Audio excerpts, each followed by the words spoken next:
when the SEAL captain's voice thundered, "Who here can fly in combat?" The room froze.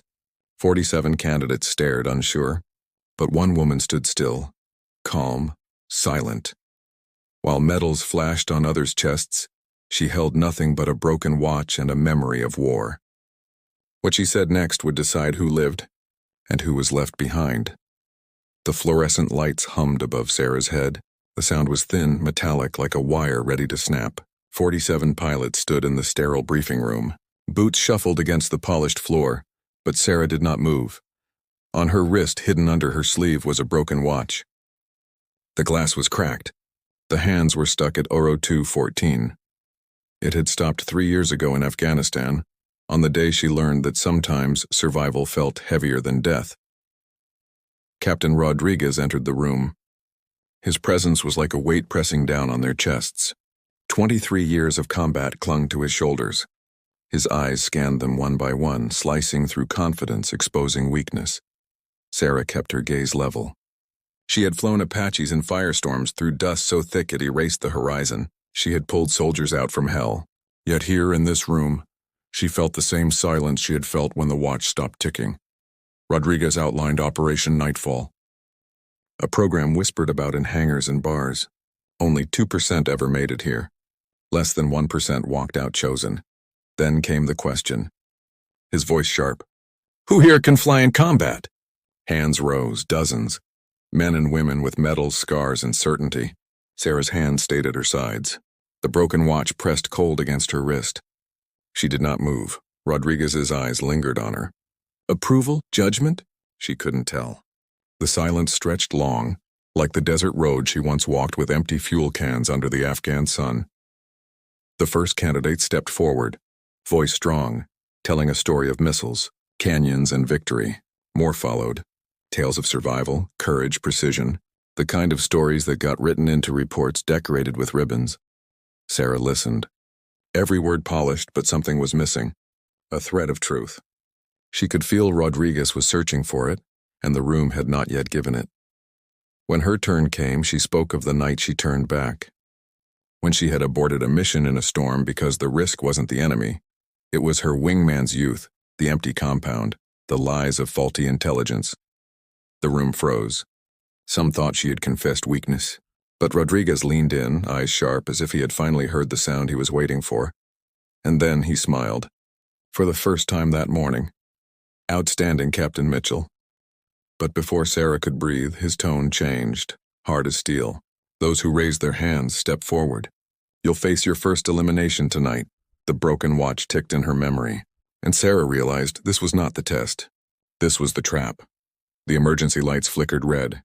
The candidates stood frozen in the blood-colored glow. Rodriguez's voice was calm. Almost too calm. Survival begins when comfort ends. Guards stormed in, collecting bags, phones, watches, everything. They left Sarah with nothing but her flight suit and an empty wallet she'd carried since her first deployment. She had never put money inside. It was a reminder. In combat, currency was not paper, but time, judgment, and lives. They were herded outside.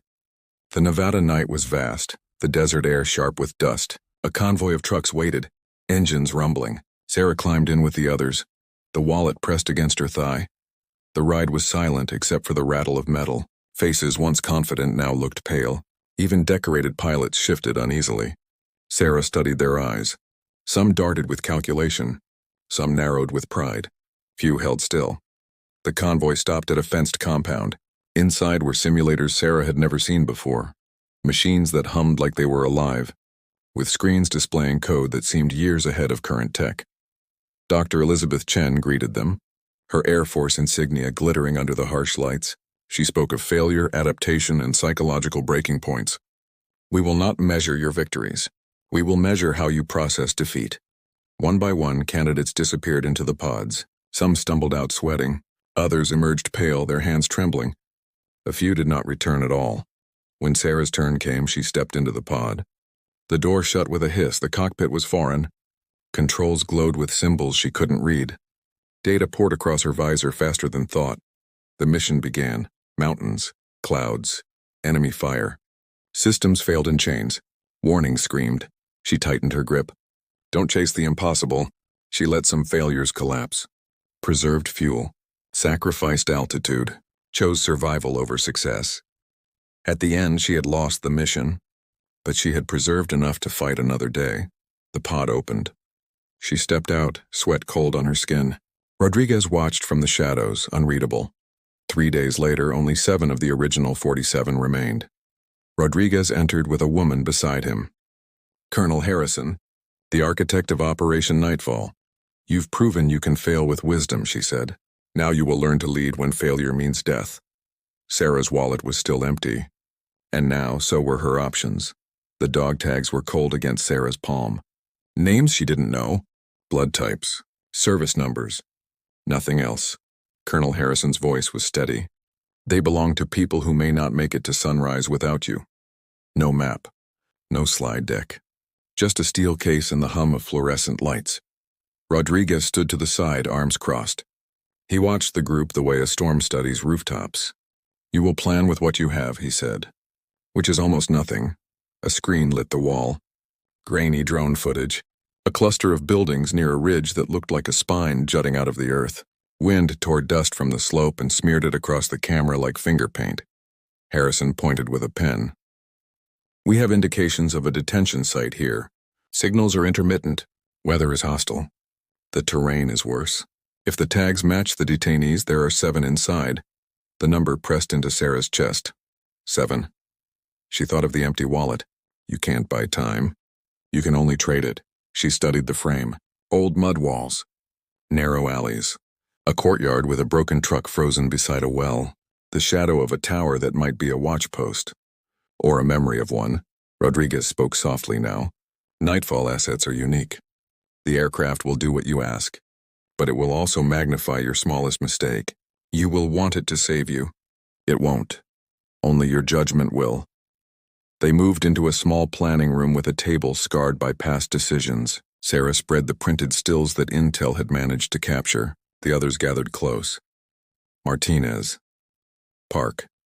4 more who had outlasted the simulations and their pride. Crosswinds come from the west, Park said. Dust shear likely near the ridge. Look at the line of debris, Martinez murmured.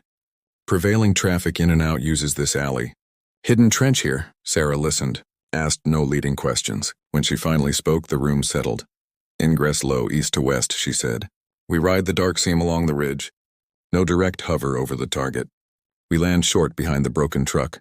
On foot for the last 20 meters. Too slow, someone said. Too alive, Sarah answered. They rehearsed with chalk and tape. Every door. Every corner. The route to the well and back to the aircraft. Rodriguez leaned against the wall and watched. At one point, he nodded to himself as if a private bet had paid. When the rehearsals ended, a tech wheeled in an olive case. Inside lay a headset unlike any Sarah had worn. No flight stick. No familiar symbology. A frame of glass and graphite and something like promise. Nightfall 1, Harrison said. This is yours. You will let it help you, not lead you. They walked out to the hangar. The aircraft waited in darkness. Not a helicopter. Not a plane. A shape that stole light from its edges. Surfaces angled in careful disobedience to drag. Nacelles that could whisper to gravity and ask for a favor. Sarah ran a hand along a panel and felt a faint warmth, like breath behind a door. The broken watch felt heavier on her wrist. The hands at 2:14, the hour of one decision, they strapped in. Systems woke in a hush. No loud spool. No clatter. Just a rising hum that made her teeth buzz. The door slid closed. The world outside narrowed to a letterbox of night. As they lifted, Sarah saw the base lights fall away. The runway's far end was a dusty road ribboned with tire scars. She remembered another road. The one she had walked with fuel cans after a dust storm snarled the rotors and smothered the sky. She had felt very small then. She felt small now. Set course, Park said. Course set, Sarah answered. The ridge welcomed them with wind and grit. The aircraft shivered as the dust rose like ghosts to touch its belly.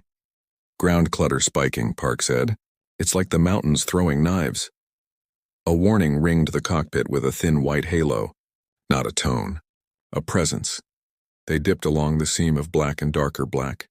Power lines were etched against nothing like threads in a swallowed loom. 2 minutes, Martinez said. The compound appeared as a darker patch in the dark. The broken truck, the well, a door barely holding the night out. Set down short, Sarah said. No hover. No drift. They landed like a decision. Firm, quiet. Move, Sarah whispered. The ramp answered and they were out, sand under boots, the taste of grit and tin. At the door, Sarah paused. A sound hummed behind the wood. A generator, a fan, or a man trying not to breathe? She raised 2 fingers. Martinez set the charge. The others covered the angles they had memorized an hour ago with chalk.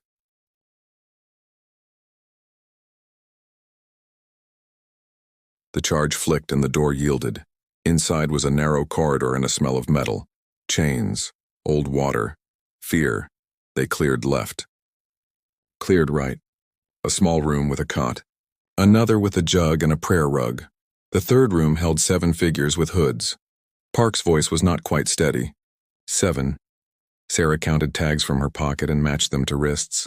1, 2, 3, 4, 5, 6. The 7th hood turned. The shoulders under it were wrong. Broader. Stiller. Sarah pulled the hood. A face looked back with eyes that did not blink. The lips were already blue. The tag on the neck was one of the 7. But the man was a decoy. The device was small as a matchbox. A red dot pulsed like a heartbeat that didn't belong to anybody alive. Tracker? Park breathed. Worse, Martinez said. Beacon. It wakes friends. The hooded figure who had pressed it into Sarah's hand leaned close. Don't drop it. It recognizes motion. Stop moving and it screams. The voice was a rasp clogged with dust. They have the real 7th. They left me in his tag. Sarah swallowed the surge. Where? You won't reach him on foot. A pause. But your bird can. Sarah wanted to ask how he knew what they flew. She didn't. Time had already burned a minute from the edge. Move, she said. We're exfil with 6. Park stripped the beacon, route it to a decoy. Park stared. If it's motion keyed, then make it think. Sarah held it like an egg no one had asked to hatch. Back at the ramp, the night pushed hard. The wind had sharpened. Dust skimmed the ground like something alive and angry. They strapped the 6. Sarah held the beacon in both hands as if pressure might teach it manners. Park's fingers blurred, splicing a wire, feeding a tiny gyroscope with a battery and a lie. Now, Park said, trade it. Don't slow down. Sarah shifted the beacon onto Park's decoy cradle. The red stayed steady. The aircraft lifted. Friends coming? Martinez asked. Radio is clutter, Park said. I'm blind in every band that matters. They rose past the ridge and into air that punished the hull. The nightfall skin flexed and held. The empty wallet pressed Sarah's thigh. She thought of what it meant, nothing inside. Nothing to spend except what she carried in her head. Where's 7? She asked the rescued man. In the well, he said. Not the one we saw. A dry one beyond the far wall, underground. There's a gate in the desert. They move at dawn. Sarah pictured the well. The broken truck. The shadow of the tower that maybe wasn't a tower. She saw something she had missed. A line of stones that didn't match the earth. A cover cut into dust. We go back, she said. Martinez turned his head. With 6 on board? Half measure, full cost, Sarah said. We finish what we started. They circled wide, flying a loop that pretended to be retreat. The mountain's flank offered a slit of darkness narrow as a letter from home. Sarah, Park said. We just got seen. Something tall woke up. A spike wrote its name across her display in angry geometry. Search radar. Not modern. Mean enough. Copy, she said. Mask. They slid behind the ridge until the sky became a ceiling and the ceiling became a hand. She felt the broken watch bite her skin. 2:14. She had turned back once at that time. Tonight she would not. They dipped and came low along the wall. The well cover appeared as a darker square in the dust. Park. I have the seam. Martinez. On your shoulder. They touched down with a hiss. The ramp sighed. The air smelled like a barn that had forgotten hay and kept only fear. Sarah and Martinez darted for the square. The cover fought, then yielded. A ladder dropped into cold air that tasted like stone. 2 minutes, Sarah whispered. She climbed. The walls shone with a film of mineral. Breath echoed. She felt the weight of all the ground above her. At the bottom, a tunnel ran under the compound. The floor was packed earth. On the right, a gate of welded rebar. A lock as simple as a sermon. She cut it. The gate gave. A small figure sat in the dark with hands tied. The 7th tag hung on a chain hooked to his collarbone. He lifted his head at the light. His face had the stillness of someone who has prayed to rocks and expected no answer. "We're late," Sarah said. He tried to smile. "I'm early." She cut the ties and hauled him up. The tunnel trembled. Dust fell from the ceiling and made tiny comets with no sky to burn in. Above, Park's voice cracked across Sarah's ear. "Company. Trucks from the north. A lot." That beacon sang. Sarah pulled the seventh up the ladder. Martinez took him and shoved him to the ramp. Sarah was last. She reached the top, swung out, and saw headlights knifing through dust as if it were fog over a lake. They lifted before the first truck hit the wall. The impact shuddered into the hull like anger learning to walk. "Climb," Sarah said. "We have a radar friend still awake," Park said. "Then we climb crooked." They rose at an angle, never giving the beam a clean chest to hit. The old radar chased. The Nightfall shrugged, but not enough. A tone found them. Somewhere a man squinted at a screen and decided to fire something that had no right to be airborne anymore. "Missile," Park said. "Hot." Sarah turned the aircraft and gave the missile her shadow. The Nightfall didn't have flares. It had a brain. It whispered to the air in a language Sarah was learning by listening hard. "Decoy routing," Park said. Now the missile swerved, then corrected. It decided it would like to live inside the Nightfall with them. Sarah rolled hard, then dove. The ridge reached up like a knuckle. The hull kissed rock and left a paint of sparks. The missile overshot. It wanted a second chance. It didn't get one. The ridge refused. "Clear," Park said, breathing. They crested the mountain and met the open dark. The horizon wore a thin bruise of dawn. Sarah looked down at her hands. The skin around the watch was warm. "The metal cold. Status of 6+1? "Alive," Martinez said. "Some of them barely." "Good," Sarah said. "We'll keep them that way." Then the cockpit dimmed. A soft chime sounded like a polite knock. The Nightfall's main bus showed a calm, impossible blank. There is a kind of quiet only machines can make. It fell around them like a curtain. "Power?" Martinez asked. "Plenty," Park said. "We're not dead. We're blind." The horizon had become an idea. The gauges slept. Only the sound of wind existed, and the taste of dust and the faint hum like a throat clearing before bad news. Sarah did not move her hands. "Hands off for 10 seconds, she said. "If it wants to fly itself, let it." 10 seconds is a short life, Park muttered. "We've lived shorter." They counted together. 1, 2. The aircraft leveled as if relieved they had noticed. On 4, a flicker. On 7, a word stitched itself across Sarah's visor in a font too clean to be friendly. "Quiet, route engaged." Park inhaled. "We didn't turn that on." "It turned itself on," Martinez said.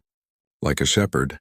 Sarah thought of the empty wallet, of the broken watch, of hands that know when not to touch. "Let it shepherd," she said. "We keep our eyes." The Nightfall slid into a corridor of air that felt carved. The wind smoothed. The hum dropped. "Look left," Park whispered. "No, don't look. Feel." Sarah felt it. A pressure. A little hand on the cheekbone. To their left, a storm curled like a sleeping dog. The Nightfall had tucked them along its spine. The storm ate radar and spat noise. "Smart," Martinez said, grudging respect in the word. The screens came back in fragments. First an outline of terrain, then the sketch of a route. Then a small icon pulsing in the corner. A broken compass rose. North was scattered into a dozen guesses. The aircraft had blinded itself to stay unseen. "Manual nav?" Park asked. "Dusty road," Sarah said. Martinez half turned. "What?" "The road out of the base," she said. "The one with the tire scars. It points toward the training airspace we used earlier. If we come home like a stranger, we'll collide with our own gate." "Dead reckoning," Park said. "With a ghost." They flew by muscle memory and wind feel. The rescued 7 murmured blessings or curses in the cargo bay. The Nightfall rode the storm's shadow until the cloud thinned and the sky reappeared like a bruise healing. A line of dim lights in the distance. Not the base, a strip carved from nothing. A temporary field. One the program must have built for nights that forgot rules. "Put down there," Sarah said. The Nightfall answered with a compliant dip. They settled on a runway made of compacted earth. Dust rose and fell back with the dignity of old men returning to chairs. Medics ran. Hands reached. The 7 were lifted and carried. Harrison stood at the edge of the wash of landing lights. Her coat flapped like a flag that refused allegiance to anything except judgment. Rodriguez joined her. He had a new line between his eyes. Worry, pride? Both wear the same face if you squint. Casualty report? Harrison asked. Minor. One broken rib, one leg that forgot how to be a leg. They will all remember how to breathe, Park said, voice small with relief. Harrison nodded once. Good. Rodriguez looked at Sarah. And the 8th? Sarah frowned. There were 7. There were, Rodriguez said. But intel now says they moved one more while you were inbound. A pilot. Call sign Winter. Navy, our own. The air moved differently after that. Harrison spoke as if the ground itself were listening. We have 30 minutes before the convoy that lost their prisoners reaches the alternate site. If Winter is with them, this is the only window to intercept. Park's lips parted. On this fuel? Sarah looked at the Nightfall's numbers. They were honest and bleak. Rodriguez touched his chest pocket and pulled something out. A small chain. A watch not broken. He pressed it into Sarah's palm. Mine stopped once, he said softly. In Fallujah, the day I thought I would die and didn't. I replaced the face. Not the gears.